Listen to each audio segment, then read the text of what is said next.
যে এই বীর সৈনিকরা আমাদের জন্য নিজেদের প্রাণ দিয়েছে, তাদের উদ্দেশ্যে আমরা সবাই একটু নিরাপত্তা পালন করবো।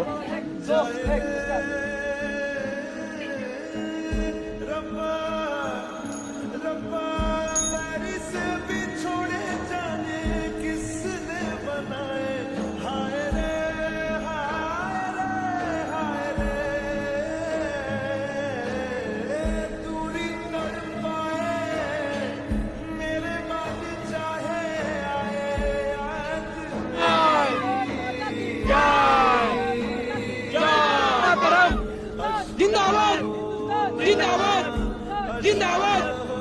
তো বন্ধুরা, আমাদের মধ্যে ভোলা দাস, তুমি কি বলতে চাও আজকে? আমাদের এই ব্ল্যাক ডে কী কারণে আমরা সবাই জানি।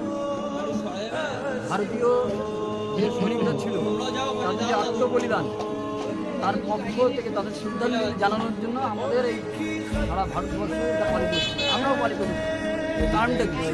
বাইরের শত্রুতা এইসব আমাদের দেশের বীর সৈনিকরা মারা যায়, এদের পক্ষ থেকে বলার কেউ থাকে না বা কিছু করার থাকে, কিন্তু আমরা চাই আমরা কিছু না করতে পারবো, এদেরকে আমাদের পাশে নিয়ে বা এদের স্থিতির উদ্দেশ্যে কিছু করতে চাই, সেরকমই আমাদের একটি আমাদের প্রচেষ্টা এই প্রতিবুদ্ধ। বন্ধুরা, আমাদের মধ্যে বুড়োদা এসে বুড়োদা কিছু কথা বলবে, তো চলো শুনে নিই। আজ 14 ফেব্রুয়ারিতে পালন করা হয়। আমরা যে দিনের শেষে ঘুমাতে পারি রাত্রে, শুধু সেই সৈনিকদের জন্য, যে সৈনিকরা রাত দিন নিজেদের ঘুম কেড়ে আমাদের মতো ছোট্ট ভাই এবং আমাদের মা বোনদের সুরক্ষিত রাখার জন্য এখনও বর্ডারে শুয়ে আছে দিন রাত জেগে। এবং সেই একটা ঘটনার দিন, যে দিনটা 14 ফেব্রুয়ারি, যেদিন পাকিস্তানের কিছু দুষ্কৃতী আমাদের পুলওয়ামা কাণ্ডের হত্যাকারীর সঙ্গে জড়িত হয়ে গেছিল।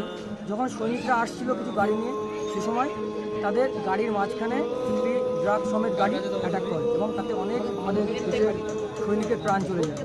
এবং সেখানে অনেক আমাদের ভারতের মা বোনেদের কারোর দাদা, কারোর সন্তান, কারোর ভাইও হারিয়ে গেছে। সেই দিনটার কথা মনে রেখে মানুষ কোনোদিনই ভুলতে পারে না 14 ফেব্রুয়ারি। তাই সেই দিনটায় মানুষ এখনও ব্ল্যাক ডে হিসেবে পালন করে।